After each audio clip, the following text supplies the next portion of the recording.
Hello, traders. It's Melissa, and welcome to Price Plan Profit.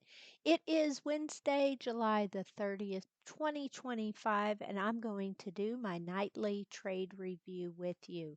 So let's get started with the ES chart, looking at how ES traded today on my daily blueprint, along with, of course, my favorite day trading indicator, the PMZ. So today we opened below the PMZ. Price came back up and tested the PMZ. We indeed dropped down, then back up to go above the PMZ, which would be a trigger long right to that first very quick target to the upside. We got a trendy turn signal. This is the indication that we could be in for a trend change. So in this case, back to the downside. Price flush below the ESPMZ here at about 11 o'clock.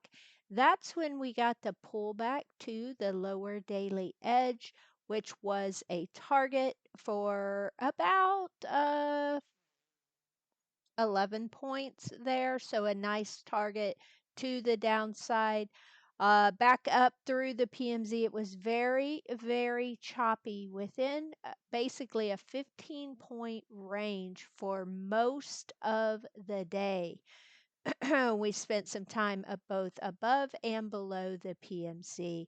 And then here, right when we were going into the FOMC rate decision, of course, it was a hold as was already priced into the market.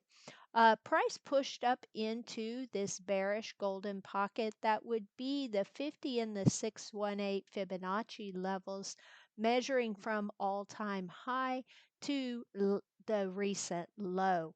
Once price hit this bearish golden pocket, where I explained to the room this morning would be a place to go short, we got that huge rejection. This is when Powell got on the mic and said whatever he said, and it was a very, very, very swift move to the downside into the bullish golden pocket, which was measuring the last week's low to the all-time high. This is where buyers started stepping in at this 618 Fibonacci level. You can see we chopped around here, but basically we based right here at about 63.70 on the ES, and then got that inside with a breakout candle to the upside. This happened right in the last few minutes of the market open. And then all of this price action is related to Microsoft and Meta earnings, which as of right now, they are both up big. Had obviously the market liked their earnings report, and they are both up big time. So good for me, because I am an equity holder of both of those and actually was able to trim out some of my shares on this big pop. So you can see basically most of the day we just chopped in a range. There was scalps to be made, which is how I like to trade a choppy day. And I actually traded the SPX in the chop, both to the downside and the upside, and I'll go over that chart in a minute. Now let's look at the NASDAQ's daily blueprint from today and see how it traded within the chart that I gave this morning to the room. So this is the bearish golden pocket, okay? Price on the NASDAQ also opened below the pre-market zone. We had a quick flush down to the green zone on my chart. This is a 4-hour inside and up candle formation, making this a buy zone. Price came up and tried to get above the PMZ, but it just couldn't do it. We did finally get above the PMZ here about an hour and 20 minutes into the market, straight into that bearish golden pocket where we saw the rejection back down. But just like the ES, the NASDAQ basically just chopped from this buy zone to the bearish golden pocket all day, what felt like all day, until Powell got on the mic. We had a quick spike up into the supply zone. This was off of a 4-hour inside and down candle formation. You got a trendy turn signal there at that zone, and there is the falling knife right into the buy zone here. This made a low, right? Then we had an inside candle, a false breakout candle at this point. It just came into the 5-minute cloud and fell right back down. But right here, we made a higher low, and then off to the races, of course, towards the end of the day. And then this price action again is due to Microsoft and Meta's earnings report that were reported after the bell. But important to note, the NASDAQ did come up and make a new all-time high yet again, 23,689. So as you can see, both blueprints worked really well, albeit we were very, very choppy for most of the day. The zones worked and they proved to be effective. So now I'm going to hold on one second. All right, sorry about that. So now I want to show you the SPX chart and explain how I chose to scalp trade SPX earlier in the day when price was just chopping. Once I recognize that it's going to be a choppy day, I look at where the immediate resistance is and where the immediate support is at, and I want to go short for a scalp in resistance and go long for scalping at support. So I had a level on here. It was 63.73, which was basically where the ES line in the sand was at.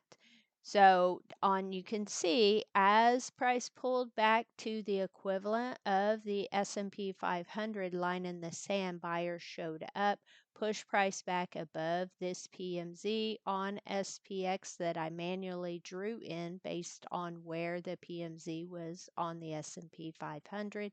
And it was the same thing, same price action, not a lot to see here. So my first scalp came right here on this candle when we broke back down below the PMZ after basing at this resistance and getting a trendy turn signal. I decided that I would go short with where the market was heading if it went below the PMZ. My first target was back at the line in the sand, so that was my first scalp to the downside there on SPX. Now, as far as my upside trade went today, I went long off of the line in the sand of the ES with a trendy turn signal after we made these higher lows. I went long. I trimmed first at the PMZ, and then I left a runner where I put on a trail stop, and it was trail stopped out, but still for good profits. So I traded a total of only 3 contracts on SPX, and I walked away up several $100 just taking quick points and scalping. I did not play any SPX on the Fed speak at the end of the day. I was tempted right here. This was a good setup, but I just really didn't feel like taking it. I don't know if you've ever been there, but sometimes I just don't feel like taking a trade. The setup I'm talking about is because we're in a buy zone and we were not making lower lows at this area right here. Once we got that trendy turn signal here, I would have scalped this back just to the cloud. I'm not going to pretend like I would have taken it all the way up to here because I wouldn't have. The cloud was resistant, so I could have played it back up for about 10 to 14 points here, which would have paid nice. It would have paid probably $200 or $300 for one contract, which is good money in about 5 minutes. But I did not take that trade. Just wanted to show you again how once we come into a buy zone and we're no longer making lower lows, when you get the confirmation of an inside and breakout candle or a trendy turn signal without making lower lows, that's usually a good chance to take the trade inside of the buy zone.